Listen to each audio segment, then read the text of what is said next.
بعض اولیاء نے اور عرفاء نے کہا، انہوں نے پوچھا اہل معرفت سے، بعض اہل اللہ سے، کہ بڑے عرصے سے کوئی سے نے پوچھا میرے دل کو حضوری نصیب نہیں۔ ہمارے ذہنوں میں کئی سوال ہوتے ہیں نا، کہ نماز پڑھتے ہیں، عبادت کرتے ہیں، تلاوت کرتے ہیں، ذکر اذکار کرتے ہیں، دعا کرتے ہیں، یعنی اللہ کو پکارتے ہیں، ندا کرتے ہیں، اللہ کی عبادت اور اس کی مناجات کا کام کر رہے ہوتے ہیں، مگر دل حاضر نہیں ہوتا۔ بس ایسے دعا ہے تو گزر گئی، عبادت کے کلمات تھے نماز کے گزر گئے، رجوع اللہ تھا گزر گیا، دل حاضر نہیں ہوتا۔ اس کی آپ نے اپنی زندگی میں کئی بار مثال دیکھی ہوگی، دل حاضر ہے یا نہیں اس کو سمجھنا تھوڑا سا مشکل ہے، تھوڑا سا۔ دماغ حاضر ہے یا نہیں اس کی مثال سے سمجھ آ جائے گی۔ کئی بار آپ نے دیکھا ہے کئی لوگ ایسے ہوتے ہیں جن کی کنسنٹریشن نہیں ہوتی ان میں، وہ بات سن رہے ہوتے ہیں مگر آپ کہتے ہیں یہ حاضر دماغ نہیں ہے، اس کی کنسنٹریشن نہیں ہے۔ ڈاکٹرز بھی کہتے ہیں کہ اس بچے کو، اس طالب علم کو کنسنٹریشن کی کمی ہے، وہ گھنٹوں گھنٹوں بیٹھتے ہیں کتابوں پر، وہ کہتے ہیں مجھے کچھ یاد نہیں ہوتا۔ ہر ایک کا پرابلم میموری کا پرابلم نہیں ہوتا، بعض اوقات بہت سے لوگوں کو کنسنٹریشن کا پرابلم ہوتا، اس کی کنسنٹریشن ہی نہیں ہے۔ کیا پڑھا؟ وہ گھنٹوں بیٹھا رہا، آنکھوں کے آگے الفاظ سطریں صفحے گزرتے رہے، اس کی کنسنٹریشن ہی نہیں، تو وہ پھر آگے جب یاد کیسے ہوگا؟ بعض اوقات آپ گفتگو سنتے ہیں، خطاب، تو بعض پریشانیاں ہوتی ہیں اس کا سبب، بعضوں کی کنسنٹریشن کا یا بعض اوقات لیک آف الرٹنس ہوتی ہے۔ آپ ایک چیز کو دیکھتے ہیں تو غلط پڑ جاتے ہیں، آپ دیکھتے ہیں تو پیج نمبر غلط پڑ جاتے ہیں، لفظ کچھ اور لکھا ہوا تھا، صحیح پڑھ رہے ہیں، کچھ اور سمجھ کے پڑھ رہے ہیں، غلط پڑھ لیا۔ ڈاکٹر کے پاس جاتے ہیں، یہ کیا میٹر؟ وہ کہتا ہے یہ لیک آف الرٹنس ہے، الرٹ نہیں ہے مائنڈ آپ کا۔ اس کے پھر ریزنز الگ ہوتے ہیں، میڈیکل ریزنز ہوتے ہیں، لیکن میں آپ کو صرف علامات سمجھا رہا ہوں کہ اگر دماغ یعنی مائنڈ الرٹ نہ ہو تو چیزیں آپ کے سامنے ہوتی ہیں، آپ غلط پڑھ رہے ہیں۔ کنسنٹریشن نہ ہو تو آپ جو پڑھے جا رہے ہیں یا سن رہے ہیں آپ کی سمجھ میں نہیں آتا کیا۔ بعد میں اگر پوچھیں پہ وہ بات یاد ہے میں نے کیا کہی تھی، کہتے ہیں کیا بات؟ وہ اس کے کان سن رہے تھے مگر دماغ اس کا الرٹ نہیں تھا یا کنسنٹریشن نہیں تھی، وہ چیز ہی اتر جاتی۔ اب یہ مثال تو سمجھ میں آ گئی، ایسا تو ہوتا ہے کہ نہیں واقعہ زندگی میں؟ بعض اوقات عارضی پرابلم ہوتا ہے آدمی کو، یاداشت میں عارضی پرابلم ہے، کوئی مشکل ہے، پریشانی ہے، ذہن تفکرات میں ہے، تو وہ بھی اس پر بھی یہ حالت وارد ہو جاتی ہے۔ تو بعض اوقات پرماننٹ پرابلم ہوتا ہے، اس کی پھر الگ ایکسرسائزز ہوتی ہیں، ٹریٹمنٹس ہوتے ہیں، تھیراپیز ہوتی ہیں، پھر جس سے وہ چیزیں، اور اگر کوئی میڈیکل ریزن ہے تو پھر وہ ہوتا ہے، پھر وہ اس کی الرٹنس اور کنسنٹریشن اس کی ریسٹور کرواتے ہیں۔ جس طرح دماغ حاضر نہیں ہوتا، اس طرح عبادات میں بہت سوں کا دل حاضر نہیں ہوتا۔ اب آپ سمجھ گئے بات کو؟ اب اس مثال سے اچھی طرح سمجھ آ گئی بات کی۔ بندہ عبادت کرتا ہے، اللہ کا ذکر کر رہا ہے، تلاوت کر رہا ہے، مناجات کر رہا ہے، دعا کر رہا ہے، مگر دل حاضر نہیں۔ تو کسی نے سوال کیا دل حاضر نہیں پاتا، کیا کروں؟ اب دل حاضر ہونا اس کے بھی دو درجے ہیں۔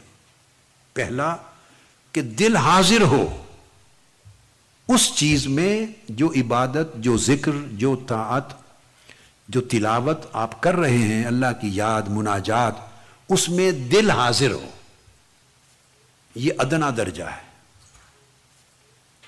دل کی حاضری کیا؟ یہ ادنا درجہ ہے، پہلا درجہ ہے۔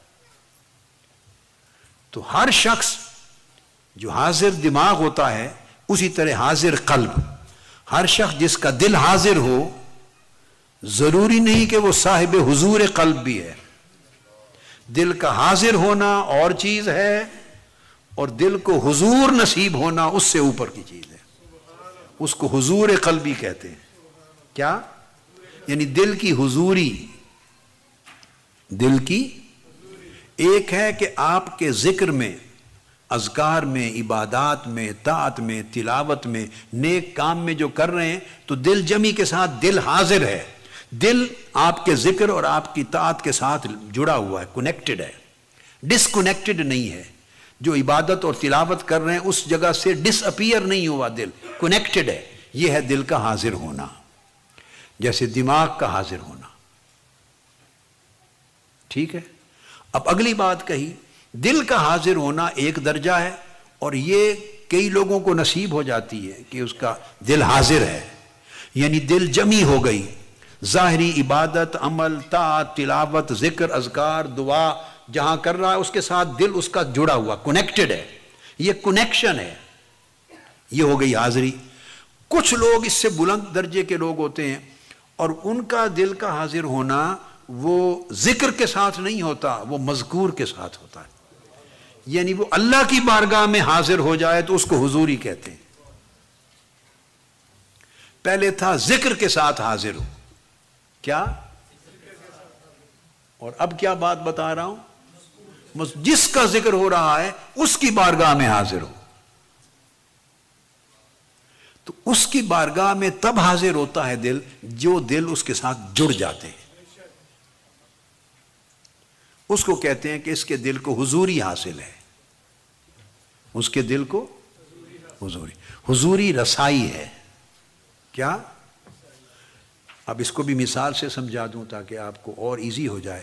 جیسے میں نے دماغ کی مثال دی، بھئی یہ حاضر دماغ نہیں، اور اگر کسی کو الرٹنس مل جائے اور کنسنٹریشن مل جائے تو کیا ہر وہ شخص جس کو دماغی الرٹنس اور کنسنٹریشن مل گئی ہے، کیا اس کو دماغ کی رسائی بھی مل جائے گی کہ جو بات سمجھائی جا رہی ہے اس کی ڈیپتھ تک اس کے سارے راز بھی سمجھ جائے گا، پا جائے گا؟ کیا یہ انٹلیکچوئل کیپیسٹی بھی مل جائے گی؟ نہیں، ابھی تو الرٹ ہوا ہے، بقایا تو کیپیسٹی ہے، کتنا اس کو پاتا ہے اور کتنا نہیں پاتا۔ تو پہلا درجہ کہ جو غیر حاضر تھا دماغ، وہ کم سے کم حاضر ہو گیا۔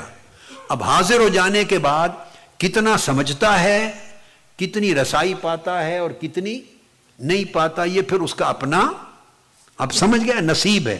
اسی طرح دل کا حال ہے، جو غیر حاضر تھا وہ حاضر ہو گیا، وہ حاضر ہو گیا، اور اب اس سے آگے حاضر ہونے کا مطلب یہ نہیں کہ رسائی بھی پا گیا، جس کا ذکر ہو رہا تھا، جو مذکور تھا، جس بارگاہ میں کی یاد ہو رہی تھی کہ اس بارگاہ میں بھی پہنچ گیا۔ تو اس مجلس میں حاضر ہونے کا مطلب نہیں کہ وہاں بھی پہنچ گیا، وہ رسائی ہے، اس کو حضوری کہتے ہیں۔ تو اب کسی نے کہا کہ وہ بات بیان کی کہ میرا دل حضوری نہیں پاتا، حاضری کی بات نہیں کی، کیا؟ حاضری کی بات، حضوری نہیں پاتا، اس بارگاہ میں نہیں جاتا میرا دل، وہاں اس بارگاہ میں دل کو غائب پاتا ہوں۔ پوچھا کہ کب میرا دل وہاں پہنچے گا کہ میں دل کو پاؤں اللہ کی بارگاہ میں، کب ایسا ہوگا؟ فرمایا اذا نازل فیہ الحق، جب تمہارے دل میں حق، تمہارے دل میں اللہ ٹھکانہ کر لے گا، جب تمہارے دل میں اللہ آئے گا، اللہ اترے گا، تب تم اس کی بارگاہ میں دل کی حضوری پاؤ گے۔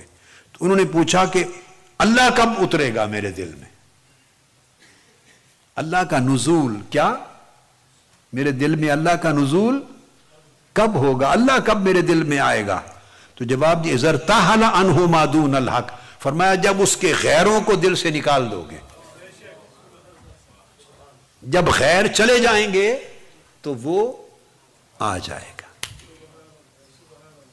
وہ غیروں کے ہوتے ہوئے اس دل میں نہیں آتا۔ یہ بات سمجھ میں آئی؟ اور غیر کون ہے؟ ہر وہ چیز جو اللہ کو پسند نہیں ہے، تو دل میں اس کی محبت اور شہوت اور رغبت بھی پڑی ہوئی ہو اور چاہیں کہ اس میں اللہ بھی آ جائے، تو اللہ کی غیرت اسے گوارا نہیں کرتی۔ وہ کہتا ہے بھئی تم نے ان کو دل میں سجایا ہوا ہے تو اسی سے دل لگا لو۔ فرمایا اذا ارتحل عنہ ما دون الحق، جب اس کے غیر نکل جائیں گے تب وہ آ جائے گا۔ خلاصہ ہے اس کلام کا، ہر تمنا دل سے رخصت ہو گئی۔ واہ واہ واہ، ہر تمنا دل سے رخصت ہو گئی، اب تو آ جا، اب تو خلوت ہو گئی۔ تو اس کا قاعدہ یہ ہے کہ جب اس کے غیر چلے جاتے ہیں دل سے، اور دل نیا خانہ بن جاتا ہے، خلوت کدہ بن جاتا ہے، اس میں کوئی اور غیر نہیں رہتا، اور دل خالی ہو جاتا ہے، اس وقت وہ جلوہ گر ہو جاتا ہے۔ اور جب، اب میں آپ کو وہی معرفت کی طرف لا رہا تھا کہ جب وہ دل خالی ہو گیا غیر سے، تب وہ جلوہ گر ہوا، اور جب وہ جلوہ گر ہوا تو دل زندہ ہو گیا، اور جو زندہ ہو گیا، کامل زندہ ہو گیا، وہ اس کے حضور رہنے لگ گیا، وہ اس کے حضور رہنے لگ گیا۔ سب سے پہلے نئی ویڈیوز کو حاصل کرنے کے لیے شیخ الاسلام ڈاکٹر محمد طاہر القادری کے آفیشیل یوٹیوب چینل کو سبسکرائب کریں اور بیل آئیکن کلک کریں۔